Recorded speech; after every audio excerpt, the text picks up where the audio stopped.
Assalamualaikum warahmatullahi wabarakatuh. Innal hamdalillah nahmaduhu wa nasta'inuhu wa nastaghfiruh wa na'udzu billahi min syururi anfusina wa min sayyiati a'malina. May yahdihillahu fala mudhillalah wa may yudlil fala hadiyalah. Asyhadu an la ilaha illallah wa asyhadu anna Muhammadan abduhu wa rasuluh la nabiyya ba'dah. Allahumma salli wa sallim ala nabiyyina Muhammad sallallahu alaihi wasallam wa ala alihi wa sahbihi wa man sara ala nahjihi ila yaumiddin. Amma ba'd. Ayo ikhwah, kita lanjutkan kajian kitab Fiqhu Bulughil Maram. Kali ini tentang samanul qalbi wa mahrul baghi wa hilwanul kahin. Jual beli anjing, mahar untuk pelacur, terus upah kepada tukang sihir, dukun. Hadis ke 696. Bismillahirrahmanirrahim. Wa an Abi Mas'udin Al-Ansari. Dari Abi Mas'ud Al-Ansari radhiyallahu an, anna Rasulullah sallallahu alaihi wasallam naha an thamanil qalb. Bahwa Rasulullah melarang harga anjing, maksudnya jual beli anjing. Wa mahril baghi, serta mahar kepada pelacuran. Wa hulwanil kahin, dan pemberian kepada dukun. Apa kesimpulan dari hadis ini? Yahrumu samanul qalbi, haram jual beli anjing. Wa annahu min syarril kasb, dan itu seburuk-buruk kasab. Wa annahu khabithun, dan itu khabith, sesuatu yang menjijikan ya. Wa hadza yadullu ala tahrimi bai'ihi bil luzumi wa annahu la yasihhu bai'uhu. Ini menunjukkan transaksi anjing itu haram, tidak sah. Jadi meskipun transaksi itu jual beli, barter ya, antara benda dengan uang, itu tidak semua direstui dalam ajaran Islam. Jual beli sesuatu yang tidak diperkenankan syariat, itu dianggap batal dan haram. Belinya haram. Mungkin salah satunya petasan ya, jual beli petasan. Jadi kalau kita memungkinkan usaha, ya jangan jual beli petasan. Karena guna petasan itu apa? Kecuali untuk kepentingan orang cakup tuh ya, meledakkan bom ya, apa itu batu ya. Nah itu ada kepentingannya itu. Tapi kalau untuk ya yang kita sering lihat lah, apa tujuannya itu? Menghibur apa menakuti? Meledakkan itu. Apa itu petasan itu untuk apa? Ngagetin orang. Kecuali kalau dia di rumah ngeledakin sendiri, ya. Terus kalau kembang api gimana? Kembang api kan tidak berbahaya. Mungkin itu juga nggak ada faedah ya. Tadi di sini tidak disebutkan sih. Di sini tidak disebutkan. Kembang api boleh nggak itu? Kalau jasa anjing, yang anjing buat hutan. Ya itu mungkin ada manfaatnya. Mungkin dari sisi tidak ada manfaatnya. Ya jadi kan ada mu'allam, anjing yang dilatih. Memang kita prihatin sih. Jadi saya prihatin sebenarnya, ini ujian dari Allah, anjing kok binatang yang tidak mendapat restu. Kalau saya harus memilih berdasarkan selera, angguran anjing daripada kucing. Tapi maksudnya anjing yang bukan anjing buduk ya, anjing yang terlatih, itu bisa jaga rumah. Karena anjing itu bisa mengorbankan dirinya untuk keselamatan majikan. Kalau kucing nggak bisa, makanya kucing nggak dipakai oleh kepolisian. Anjing, mana ada polisi pakai kucing? Nanti getak aja lari. Itu saya prihatin juga. Tapi ini ujian, sekali lagi ujian ya. Nah kalau di Arab gimana? Karena di Arab itu sama hukumnya tidak boleh anjing, maka mereka pakai serigala katanya.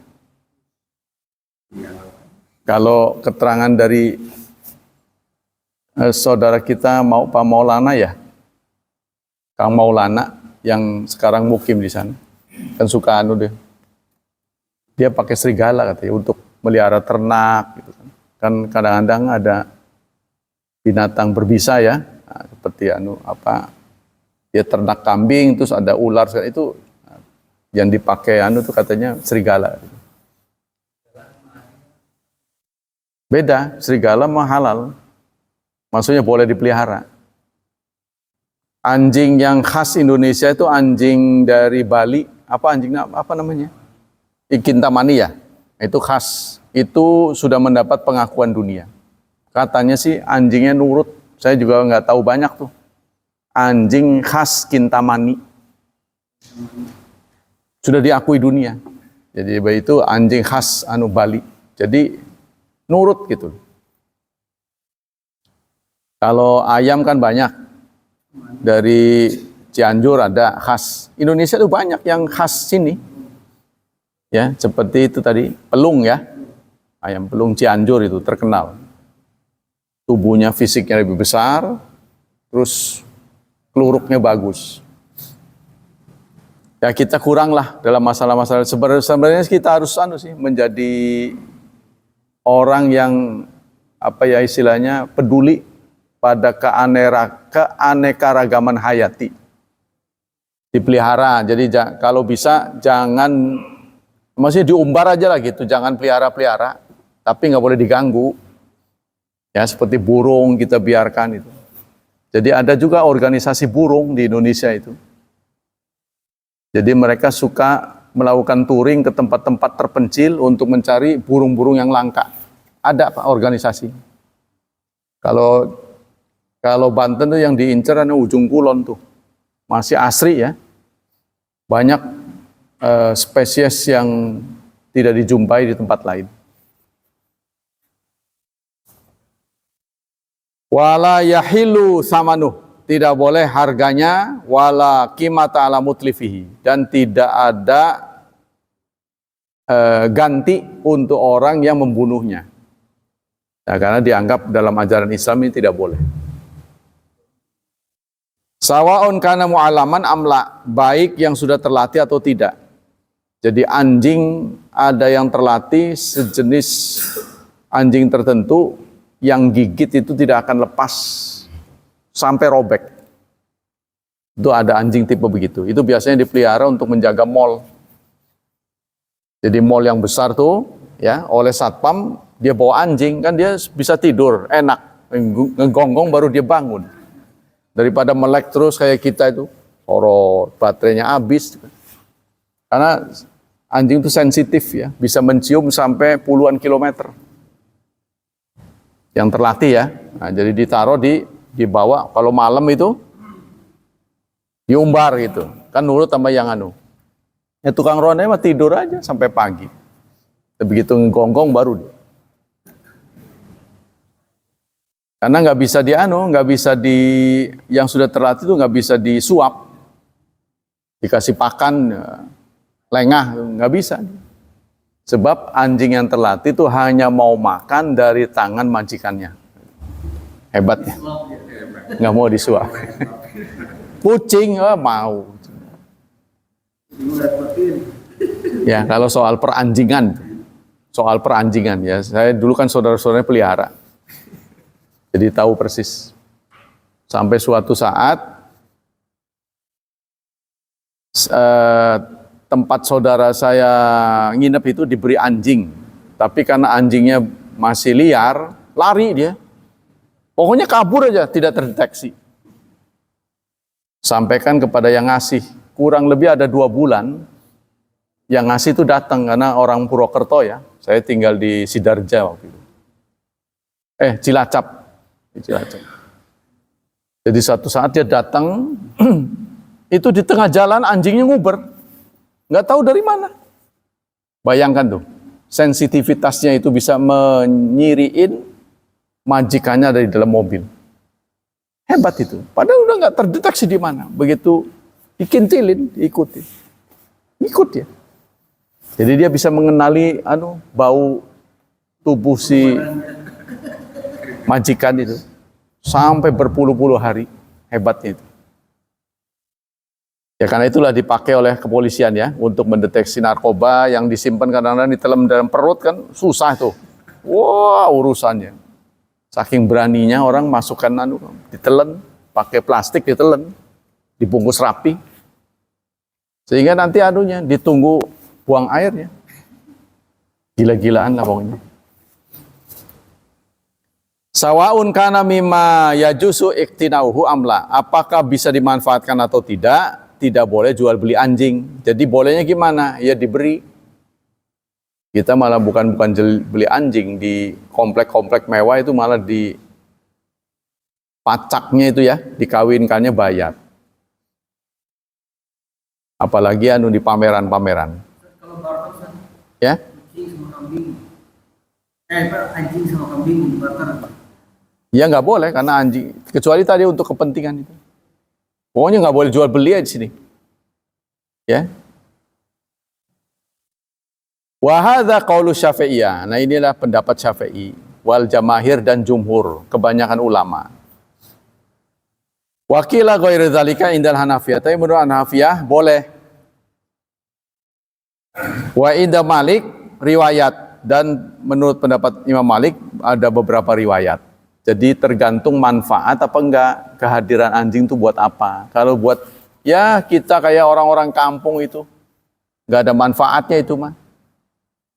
Ya maksudnya anjing itu kadang-kadang bisa menjadi bodyguard ya. Bisa menjaga majikannya. Daripada itu kan anjing enggak perlu gaji. Tinggal kasih makan doang, diurus kesehatannya udah. Kalau orang kan mintanya macam-macam, mau liburan segala, waduh urusan berabe. Kalau lagi lebaran, libur dia, mudik lah, yang jaga majikannya siapa? Tuh, kalau binatang mah enggak. Wa inda Malik wa fi hadis kula dhaifat bi ittifaqi aimatna wa wal ilatu indal juhur fi tahribaihi najasatuna. Kenapa ilatnya tidak boleh? Karena najis. Najis, tapi najis kan urusannya ya. Najis urusannya, kalau yang najis berarti haram ya. Yang haram belum tentu najis kan. Fa ya'umul mu'allim wa ghairahu. Jadi umum, baik anjing itu mu'alam yang dilatih atau yang bukan. Ini bab anjing lah ya. Yang kedua, inna mahral baghi haram bi ijma'il muslimin. Mahar kepada pelacur adalah haram menurut ijma' kaum muslimin. Wa yajib tasadduq bihi, dan wajib sedekah. Wa la yaradu ila dafi' li'annahu dafa'u bi ikhtiyarihi fi muqabil iwadin fala yumkin sahibul iwad istirja'uhu fa huwa kasbun khabith. Ini suatu kasab yang buruk. Jadi beberapa usaha yang kurang mendapat restu dalam ajaran Islam. Ya, diantaranya perbankan ya kan. Perbankan itu kurang mendapat restu karena semua produknya itu masih riba. Riba, ke arah riba.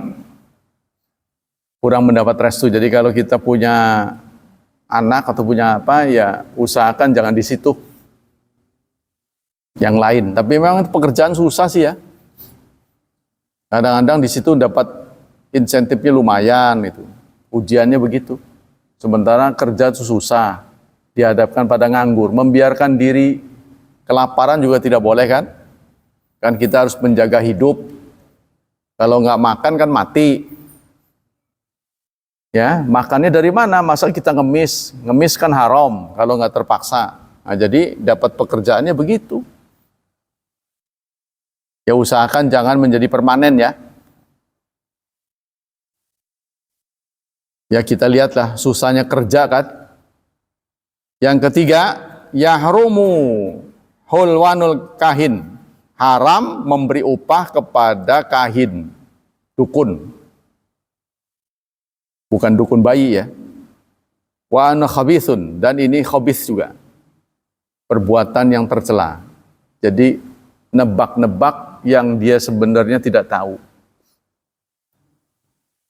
Wa syarul kasab wa fihi nahyu an ityani kuhan kullahum, dan dilarang kita mendatangi dukun. Wa nahyu an tasdiqihim, dan tidak boleh ya mempercayai mereka. Itu di mall-mall tuh suka ada tuh. Ya, dibuka konsultasi. Kadang-kadang saya lihat di satu gedung tuh besar. Kalau Anda ke Gunung Kawi itu kanan kiri jalan banyak agen-agen konsultan hidup, biro jodoh, biro cinta, banyak lah pokoknya. Kanan kiri. Ya, laris manis. Ya, konsultan klinik. Tapi jangan dikira konsumennya orang biasa, banyak orang yang petinggi-petinggi, terutama dekat-dekat pemilu kan. Mereka kesana dulu, bakal menang apa enggak. Wa yusama munjaman, dan dia namai juga munjim, peramal bintang, ya. Wa darban bil hasa, kalau dulu pakai batu, kadang-kadang medianya kocok gitu kan. Nah, pakai dadu ya kalau sekarang. Kalau dulu pakai batu. Wa arafan, dan orang pinter, dianggapnya orang pinter. Orang pintar. Orang keminter kali ya. Itu orang-orang yang meramar-ramar itu disebutnya orang pintar kan. Menurut orang pintar katanya gitu. Wa nawadzalika faqulu haula dakhilun tahta hukmil hadis. Semua itu masuk dalam kategori hadis. Tapi cuaca lewat citra satelit itu bukan meramal. Hisab itu bukan meramal. Makanya diganti dengan apa itu? Dulu kan ramalan cuaca, sekarang dia apa? Perakiraan. Jadi diganti istilahnya perakiraan. Karena mengetahui cuaca, Anda pasti di HP-nya juga suka nerima nih. Berapa menit sebelum kejadian seperti ini. Sebentar lagi hujan, itu saya suka terima. Ya kan? Lah itu ramalan apa perakiraan? Itu memakai citra satelit, ada yang lihat itu. Jadi gerakan awan ke situ. Itu trial and error, itu ada ilmunya itu. Jadi bukan masuk ke sini. Iya, bukan masuk ke sini ini mah. Jadi banyak ahli agama mengatakan itu masuk ke sini. Bukan itu menurut saya. Karena itu pakai ilmu. Jadi dia melihat citra satelit, gulungan awan. Kalau untuk badai, banyak yang selamat. Tapi kalau gempa belum bisa. Maksudnya mau gempa itu sudah terdeteksi, itu belum bisa. Satu-satunya di dunia, kalau menurut catatan sejarah, pernah mau gempa itu terdeteksi itu di Cina. Jadi sebelum gempa orang dievakuasi, begitu gempa ya kosong. Ya memang pada roboh segala, tapi orangnya nggak ada. Udah dievakuasi. Tapi untuk berikutnya nggak berhasil. Sampai sekarang Jepang pun belum bisa. Ya walaupun kalau tsunami udah bisa, ya kan? Pakai alat yang ditaruh di pantai-pantai. Tapi karena orang Banten ini kreatif, dirawatin sama dia. Nggak ngerti, nggak apa, ada benda bagus, rawatin. Jadi atau pemerintah mendeteksinya susah. Itu sengaja, kena air segala sengaja itu ditaruh di sini. Bukan untuk bukan barang hilang, bukan. Sengaja dibuat begitu kan. Jadi tahu tuh, nanti dikirim sinyalnya ke badan itu. Ini dirawatin pada nggak ada. Aduh lah ya susah. Ya itu, jadi itu beberapa badai itu bisa lewat pemantauan itu. Sudah bisa dilihat. Tapi kalau gempa belum bisa sampai hari ini. Singkatnya, dengan ilmu yang dimiliki manusia, manusia itu semakin makmur, ya, bisa terhindar dari berbagai musibah. Contoh penyakit yang sudah tidak ada di manusia, contohnya apa tuh? Kusta, ya kan? Sehingga rumah sakit kusta yang di Tangerang sudah berubah menjadi rumah sakit umum karena pasiennya udah nggak ada. Udah ada perbaikan demi perbaikan. Kan dulu kan banyak tuh di pinggir jalan, bohong apa enggak itu? Yang potong itu sendi-sendi di jalanan ngemis. Kan dulu banyak. Sekarang karena kita perbaikan demi perbaikan, kusta hampir tidak terlihat. Jadi rumah sakitnya pun satu-satunya di Indonesia yaitu rumah sakit. Katanya sih bukan satu-satunya ya. Pertama, kalau saya baca sejarah itu rumah sakit pertama di Indonesia, rumah sakit kusta pertama itu Tangerang. Yang di lain menyebar. Tapi karena pasien udah nggak ada, sekarang berubah menjadi rumah sakit umum. Nah, Sintanala itu besar sekarang. Wa yajibu takhallus minhu ila masalih amah, dan kita wajib menghindarkan diri dari pekerjaan-pekerjaan seperti ini. Al-bai'u wasyiratu ta'jil taslim, jual beli dan syarat penangguhan serah terima. Serah terimanya ditangguhkan, ya. Jadi ada nego. Dari Jabir radhiyallahu an, dari Jabir bin Abdullah radhiyallahu anhuma, anau kana ala jamal lahu a'ya. Suatu saat Jabir, ya, punya onta yang sudah lelah. Ontanya sudah tua. Fa'arada ayyusayyibahu. Beliau ingin dibuat sayib. Onta sayib itu adalah onta yang sudah berjasa lalu diumbar, nggak boleh diganggu. Ini menurut keyakinan Arab jahiliyah dulu. Qala falahiqani nabi. Dia melanjutkan, lalu saya berjumpa dengan Nabi. Ini kan keyakinan batil kan? Keyakinan batil, sama dengan di India, sapi dia mah. Sapi kalau sudah berjasa, nggak tahu jasanya gimana ya, pokoknya udah merekor tertentu, itu harus dilepas liarkan. Si sapi itu nggak boleh dikandangin. Bahkan dianggap dewa, sudah masuk level dewa, sehingga kotorannya aja diambil tuh, kalau sampai peluruk-peluruk, jimat. Ini gendeng ya. Begitulah saudara, kalau Anda bukan muslim begitu. Ya. Keyakinannya begitu. Seperti yang digaret-garet itu, para pendeta itu dari kotoran itu. Dicampur pakai kapur, ya, dikeringkan, lalu dibuat ngebaretin kening itu. Itu kotoran sapi. Sampai seorang profesor katanya, tetap punya keyakinan seperti itu. Keyakinan lain yang memprihatinkan kita adalah menganggap sungai Gangga sebagai sungai suci, sehingga mereka mandi, minum, ya kayak Zam-Zam gitulah dianggapnya, ya kan?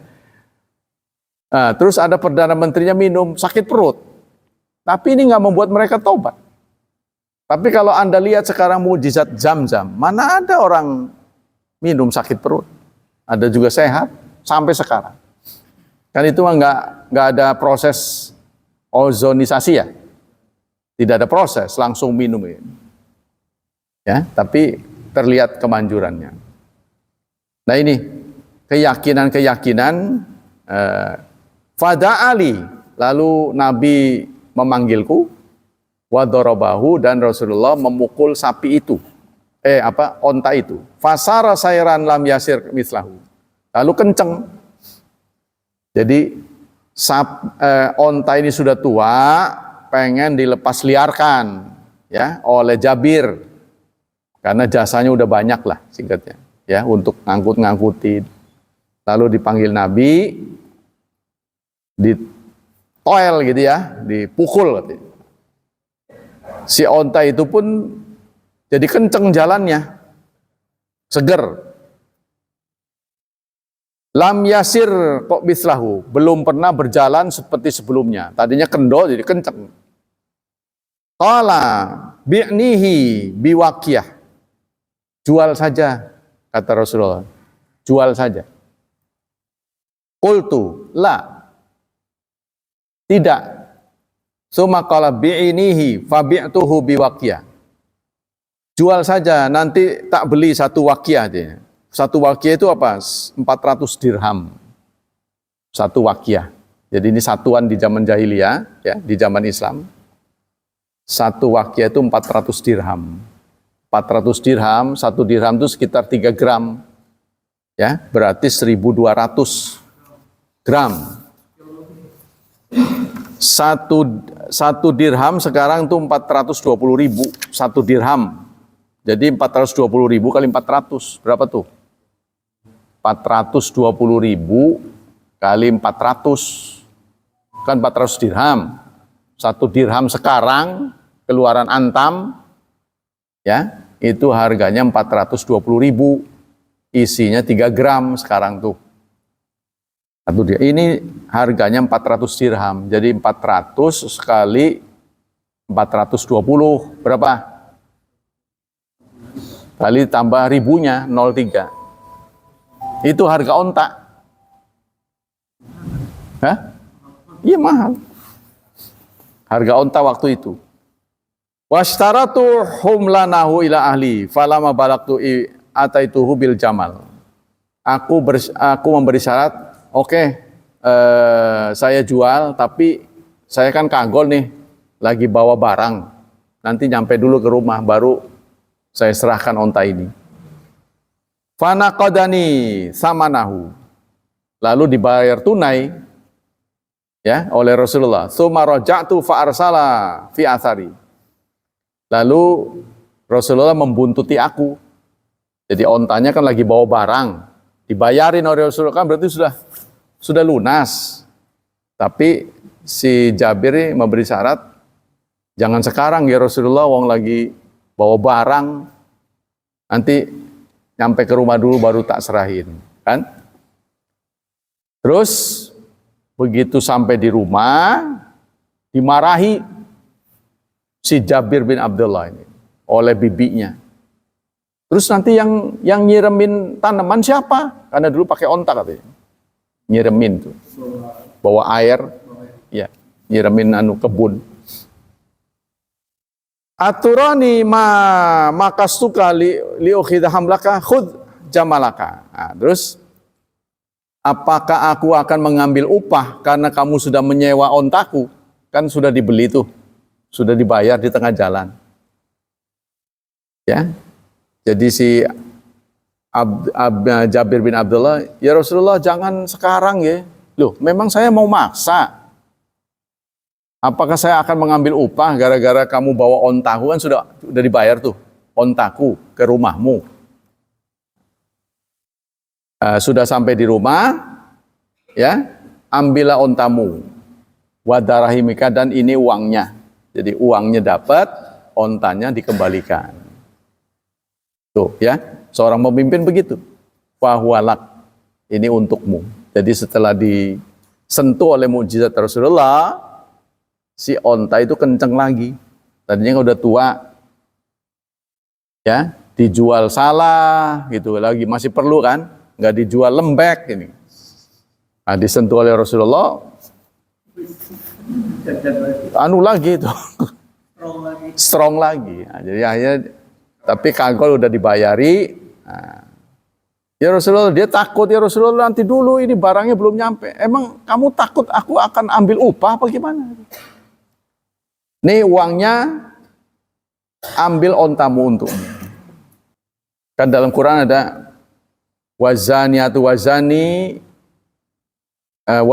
la yankihu ila zanin.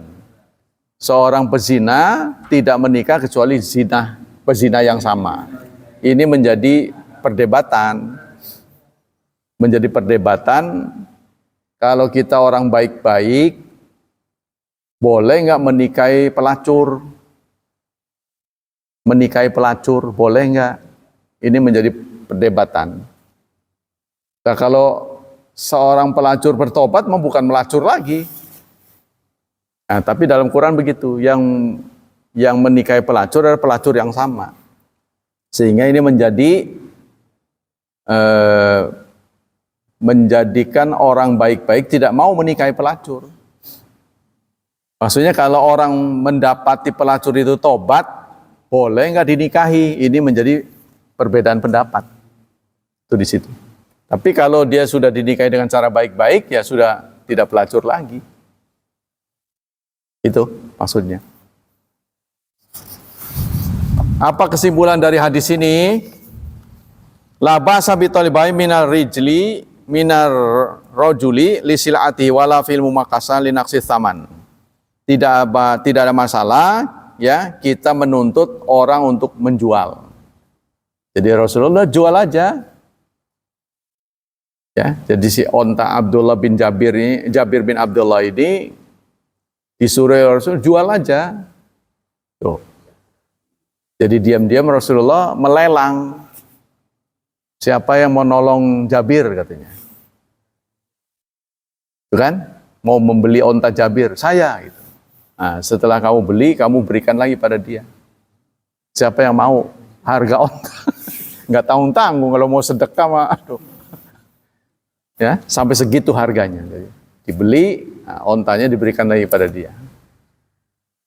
Tapi katanya si Jabir ini mau nikah. Jadi Rasulullah tahu Jabir ini lagi cari uang, mau nikah. Tuh. Iya, karena Rasulullah tahu dia kesulitan biaya, udah kamu jual aja. Kan Jabir ketakutan lah, terus nanti usaha saya gimana? Kan nyiremin itu ini, si onta dipakai buat ini. Nyiremin tanaman. Makanya bibinya begitu pulang dimarahin. Lah kamu nanti siapa yang nyiremin? Gitu kan. Nah, tapi ternyata Rasulullah datang, dikira mau ngambil ontanya, kan? Dibayarin, ontanya diserahin lagi. Tuh, ontanya sudah diservis, ya kan? Udah strong lagi, uang dapat, nikah jalan. Jadi begitulah Rasulullah membantu sesamanya. Kalau di Indonesia kan dikeluhkan oleh para pengusaha. Lagi nganggur mah diem aja pemerintah tuh. Begitu udah ada usaha, ditanya pajaknya. Nganggur mah diem aja. Tapi kalau di barat, beda saya dengar. Kalau lagi nganggur tuh banyak Pak. Banyak iklan masuk ke HP kita yang sesuai dengan kriteria kita. Contohnya kita kan memasukkan data kita. Nanti ada pihak pemerintah itu memberitahu ada lowongan ini. Jadi pemerintah itu menginginkan pajak sesuai, dia juga menggairahkan penduduknya bekerja. Ya, jadi kalau usia kerja, kemudian dia punya keterampilan tertentu, nganggur, itu dia tahu, si pemerintah tahu. Kan otomatis pajaknya nggak ada. Itu kan? Nah, bagaimana menggiatkan supaya dia pajak jadi sesuai maksud saya?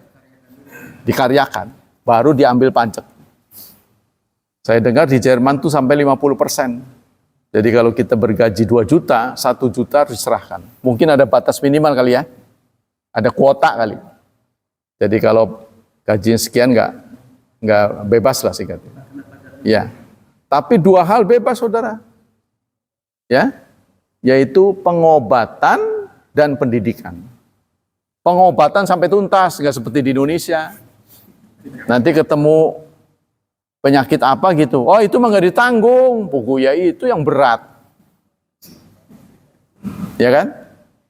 Seperti saya dapat insulin suntik, jarumnya nggak dikasih, tanggung amat sih, jarumnya nggak dikasih, padahal harga jarum itu cuma Rp2.000, kagol amat gitu loh, nolong orang tuh, ya kan? Nah, cuma dikasih. Terus saya nyuntiknya pakai apa? Emang pakai lidi, saya bilang gitu. Si itunya tersenyum. Itu lewat puskesmas. Tapi ketika lewat rumah sakit, padahal yang bayar kan pemerintah. Saya rujukan ke rumah sakit. Dikasihnya double. Saya heran itu. Puskesmas itu kan milik pemerintah. Yang bayar satu atap BPJS. Tapi ketika saya rujukan ke rumah sakit, itunya dikasih, jarumnya dikasih. Pokoknya tuntas selesai. Di rumah tuh bisa dipakai semua. Heran saya. Biasa cuma insulin doang dapat jarumnya. Dia nggak bisa ngeluarin insulin, dia harus mengarahkan saya ke kimia farma. Ke kimia farma. Nah, oleh kimia farma itu dikasih suntiknya saja insulin, itunya jarumnya enggak. Tapi ketika saya menolak itu, saya ke rumah sakit.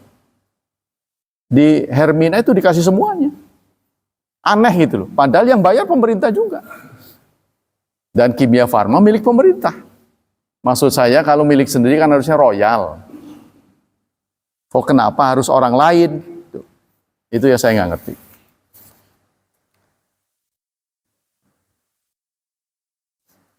Lanjut ya. Bai'u malil muflis.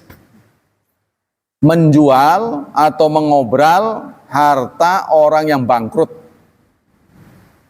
Orang bangkrut nih, terus tentu dia punya hutang banyak. Bolehkah kekayaannya dijual untuk menutupi hutang? Ya, dari Jabir radhiyallahu an, a'taqa rajulun minna abdan lahu an duburin.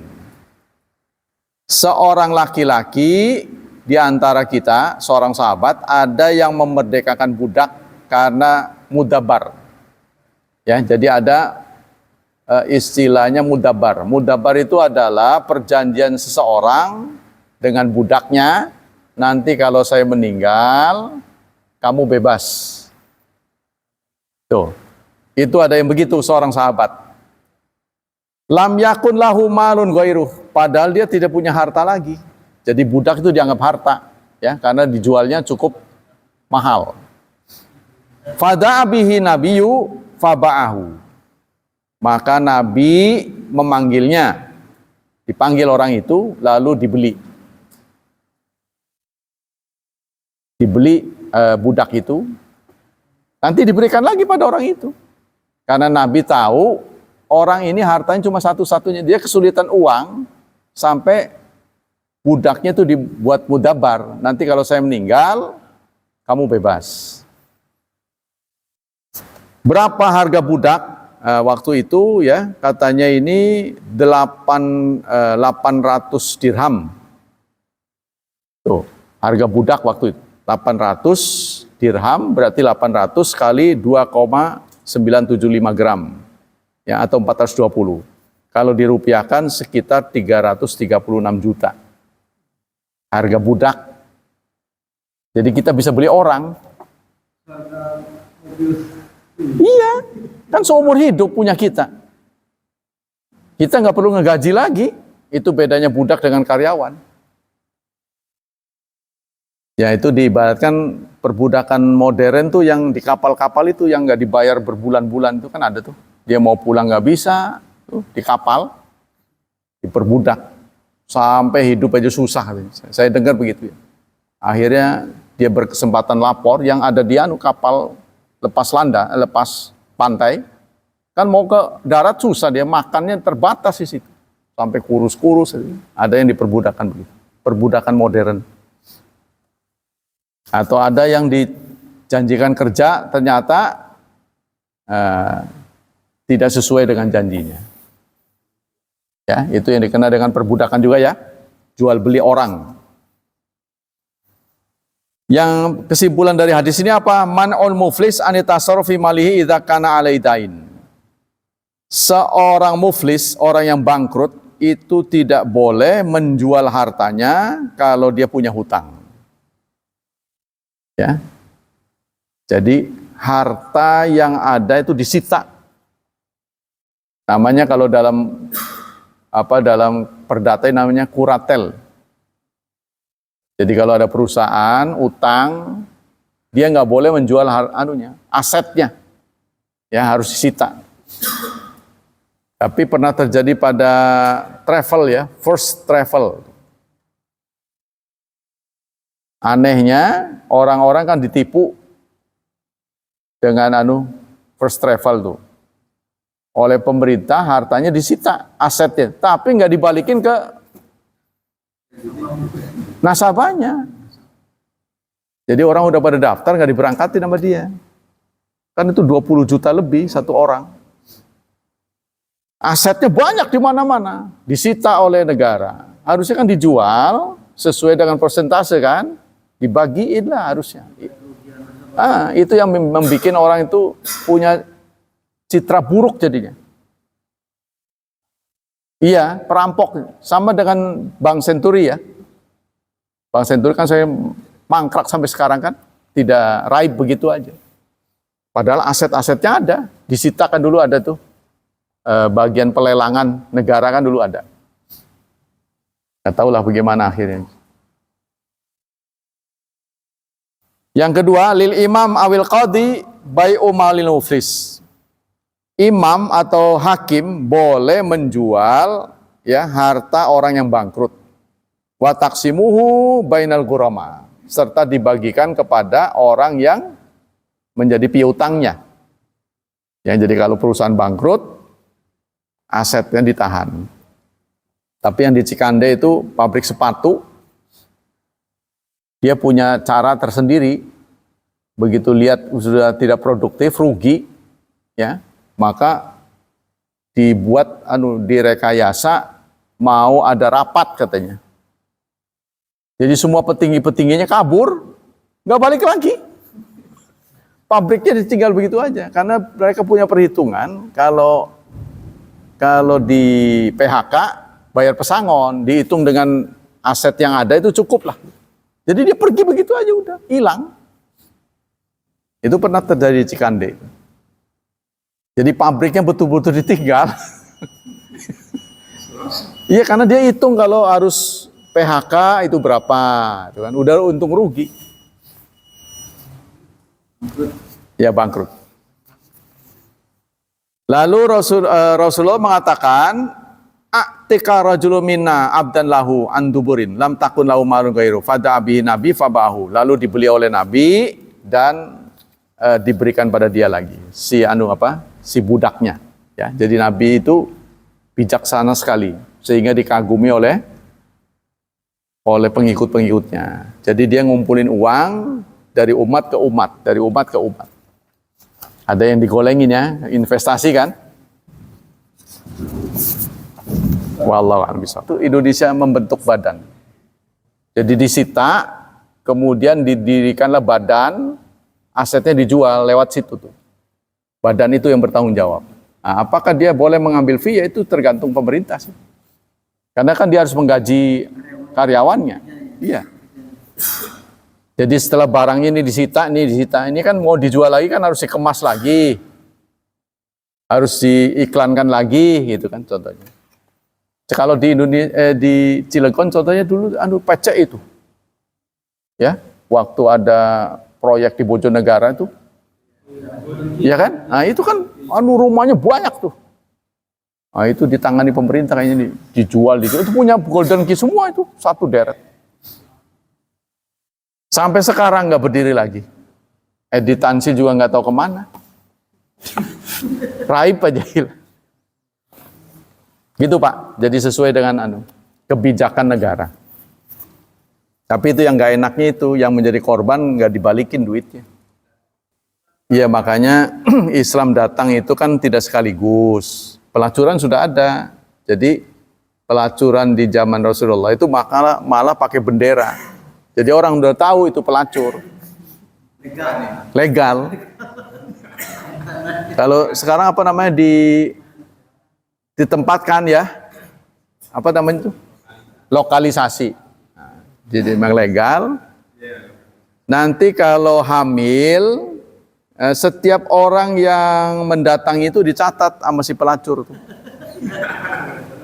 Catat itu Pak. Kalau dia hamil dipanggil semuanya. dipanggil yang pernah tidur dengan dia, pernah bersetubuh dengan dia, lalu dipanggil dukun.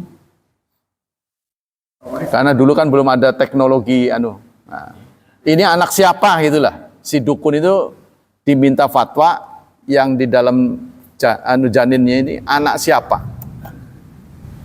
Dukun itu yang memberi fatwa. Nanti begitu diberi fatwa, oh ini fulan. Maka yang ditunjuk oleh dukun itu tidak bisa menghindar. Nanti anaknya menjadi pembiayaannya sama dia.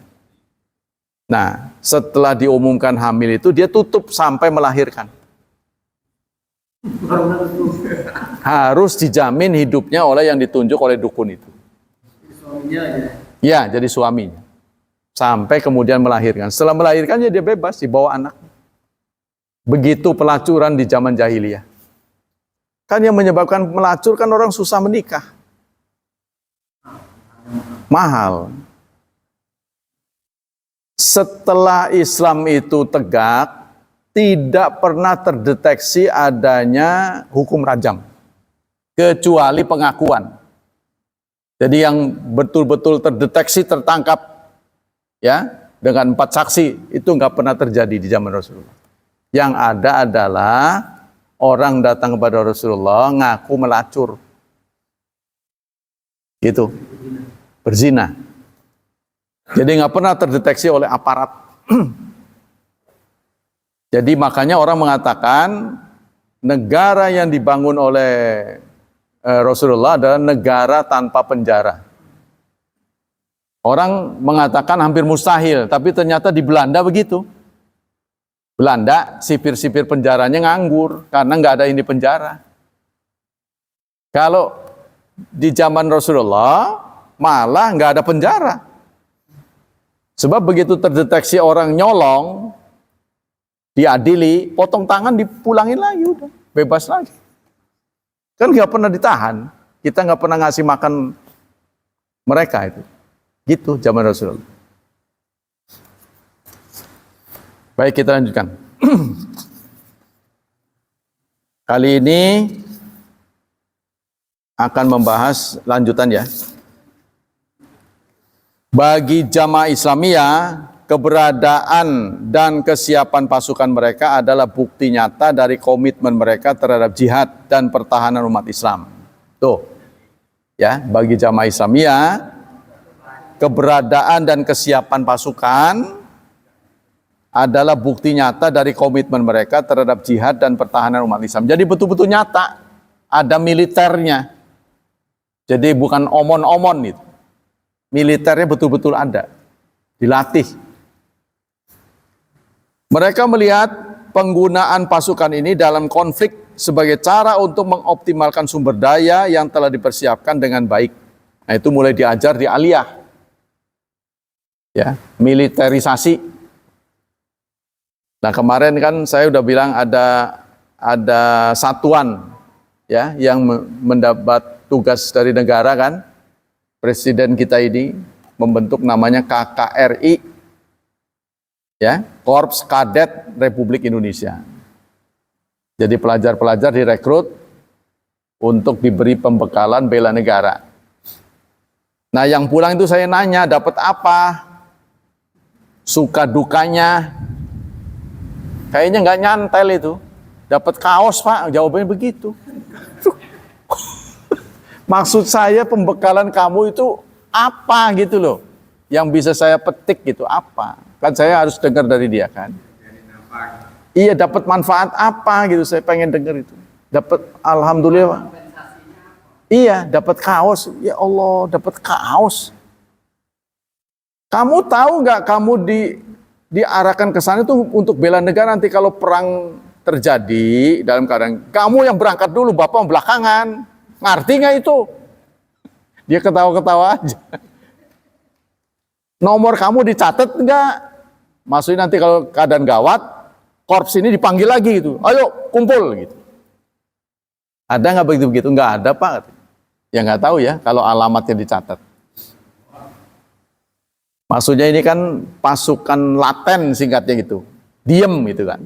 Tapi begitu negara membutuhkan, dibangunkan semuanya gitu. Karena di Singapura tuh begitu, setiap warga negaranya itu dilatih dulu. Nanti kalau negara dalam keadaan gawat, negara memanggil, kamu apa posisinya? Dia tahu. Semuanya udah diposisikan. Sudah ada formasinya. Nanti ada nggak begitu? Ya kalau bagian juru tembak berarti kamu harus sering-sering belajar sebulan sekali nembak gitu kan? Takutnya udah bisa nggak bisa lagi kan nanti giliran dipakai, wah meleset. Malah nembak diri sendiri. Kan bilai itu. Kan nggak semua. Saya lihat sih yang diberangkatkan tuh yang fisiknya bagus-bagus. Saya tanya yang tinggal di kelas kan pendek. Oh kenapa kamu nggak ikut? Malah saya ngomong kepada panitianya, kapan nih giliran ustadz-ustadznya? Ustadz tuh lembek aja tuh. Jadi kan nanti begitu pulang dari sana kan, begitu ada azan langsung ngudak tuh kayak tentara begitu. Pengen saya begitu. Jangan lembek, kelamar. Bagaimana Islam mau jaya kalau begini caranya? Harus sigap gitu kan. Harus dimulai dari tokoh agama. Karena dulu kita adalah frontliner dulu. Pembela bangsa ini ada di antaranya santri. Maka dulu itu untuk melatih diri namanya silat. Dulu tuh, silat itu produk pesantren itu. Silat itu. Makanya pencak silat diakui sebagai budaya Indonesia. Itu adalah sarana pertahanan. Makanya di Bojonegoro itu namanya bandrong. Bandrong, itu sudah semakin langka jurus-jurusnya itu. Karena tidak dihidupkan. Lebih dari itu, keterlibatan mereka dalam menjaga keamanan komunitas muslim juga menunjukkan, ini polisi sendiri mengatakan, nih, polisi ini kan tulisan polisi nih, ya, Kadensus ini.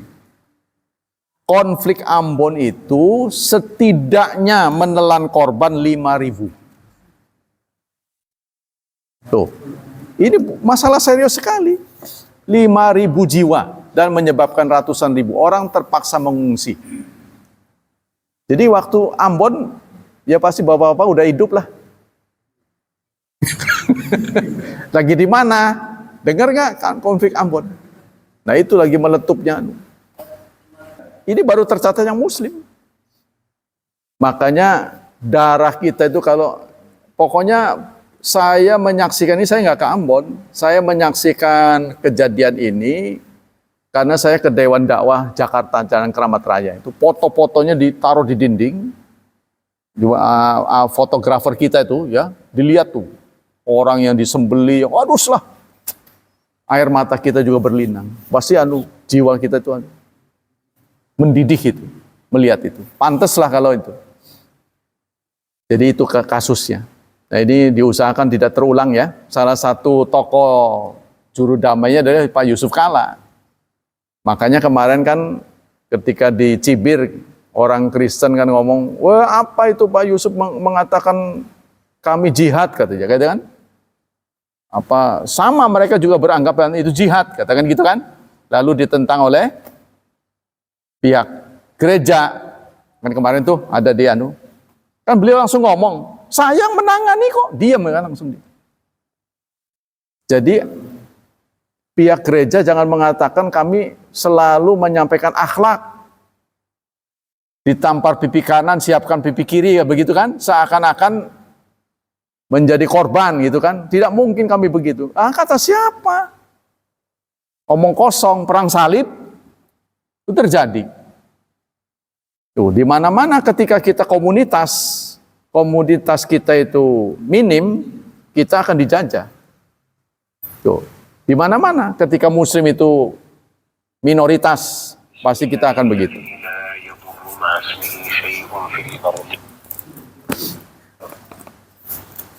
Ya, jadi ini rekaman dari polisi ya, sah ini. Ketika kita mempertimbangkan fakta ini, kita harus merenungkan klaim ya, bahwa JI pasukan tempur mereka dibentuk semata-mata untuk membantu umat Islam yang tertindas. Itu panggilannya. Kenapa itu ada militansi? Ya, karena itu kelihat saudaranya ditindas. Ya katakanlah Palestina di Indonesia lah gitu.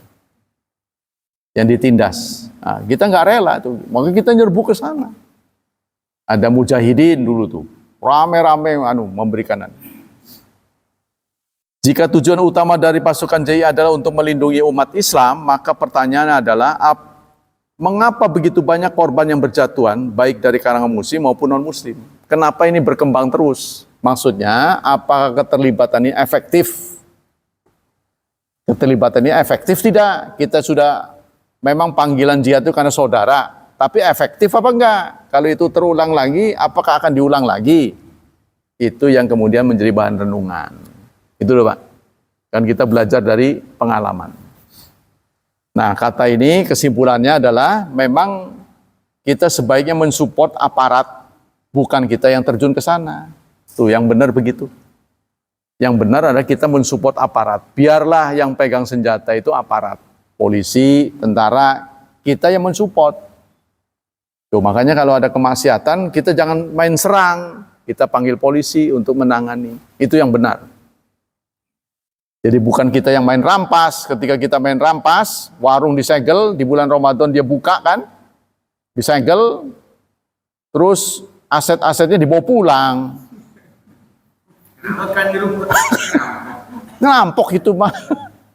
Nggak boleh kayak gitu, nggak ada kepentingannya. Anda kan nggak relanya karena dia buka, ya suruh tutup saja. Kalau kita tidak bisa mewarnai, bahkan kita khawatir akan terbawa, hukumnya haram. Kalau kita khawatir akan terbawa, ya. Tapi kalau kita yakin justru akan mewarnai, kita berdakwah di sana, nah itu bagus malah. Begitulah keberanian para tokoh-tokoh datang menyebar ke seluruh jagat. Kan sahabat ini setelah tahu mendapat uraian, dia langsung nyebar. Kalau nggak nyebar, nggak sampai ke Indonesia, contohnya. Kalau mereka takut, kan pasti yang didatangi itu kan mayoritas non-muslim, seperti masuk ke Indonesia ini. Kan dulunya ini pesundan kita ini, Hindu. Tapi berhasil Jawa Barat bebas, Banten bebas. Ya, lalu mereka diserang di Tengger. Tengger tuh Pak, kan masih wilayah Jawa Timur ya. Mereka lari ke Bali. Jadi Bali itu sebenarnya suku Tengger. Yang mendapat desakan dari dakwah Islam. Jadi dia lari ke sana. Itu diakui, jadi ada persaudaraan antara Bali dan Tengger. Sungguh dia dulunya suku Tengger. Gitu dulunya. Jadi orang Bali itu sebenarnya orang Jawa yang nyebrang ke sana. Kalau kita di Banten ini yaitu Baduy itu, mojok kan. Tapi mereka sudah muslim sehingga pahamnya itu apa itu namanya? Sunda Wiwitan dulu paham. Masih tersisa sekarang jadi gubernur. Baik, demikian dulu. Subhanakallah wa bihamdika asyhadu alla ilaha illa anta astaghfiruka wa atubu ilaik. Wassalamualaikum warahmatullahi wabarakatuh.